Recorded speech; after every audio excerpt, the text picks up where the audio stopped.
প্রান্তিক চাষি হয়ে গোবিন্দভোগের ধান চাষ করে সংশ্লিষ্ট এলাকার কৃষক মহলে একেবারে তাক লাগিয়ে দিলেন মনোরঞ্জন সরকার নামে এক কৃষক।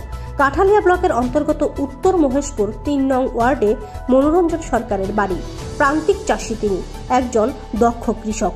নিজেরই ৩ কানি কৃষি জমি রয়েছে, তার মধ্যে অন্যদের কাছ থেকে নেওয়া কৃষি জমিতে গোবিন্দভোগের ধান চাষ করেছেন এবছর।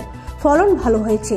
সংবাদকর্মীকে কাছে পেয়ে একান্ত সাক্ষাতে তিনি বলেন, এই জমিতে অন্য কোনো ধান খুব বেশি ভালো হয় না, তাই বহু কষ্টে বীজ ধান সংগ্রহ করে হালি বসানো হয়েছিল। এই মরশুমে ধানের ফলন বেশ ভালো। গোবিন্দভোগের চালের কদর বেশি, অত্যন্ত উন্নত মানের চাল হয়।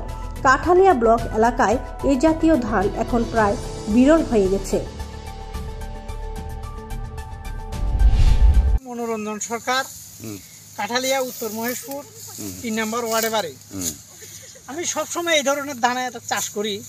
এই ধরনের ধান তো এখন পাওয়া যায় না, এই জন্য আমি এই ধানটা করি এবং ভালো রেটও হয়।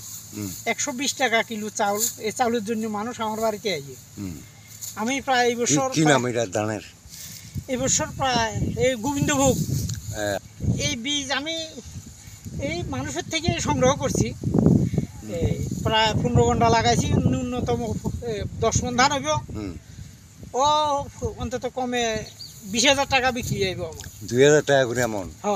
তো যদিও একটু লস হইলেও এইসব চাউলটা পাওয়া যায় না, বিশেষ করে বাইরের তে যেটি এটা সেন্টটা কম থাকে। আমার লোকাল চাষের চাউলটা সেন্টও ভালো হইব, মানুষ খাইয়া শান্তি পাইব। এই জন্য আমি নিজেও খাই, এই জন্য এই ধরনের ধান চাষ করি। কৃষি দপ্তর সাহায্য করেনি? না, কিচ্ছু করে না। কাঠালিয়া থেকে নিজস্ব প্রতিনিধি রিপোর্ট, দুরন্ত টিভি।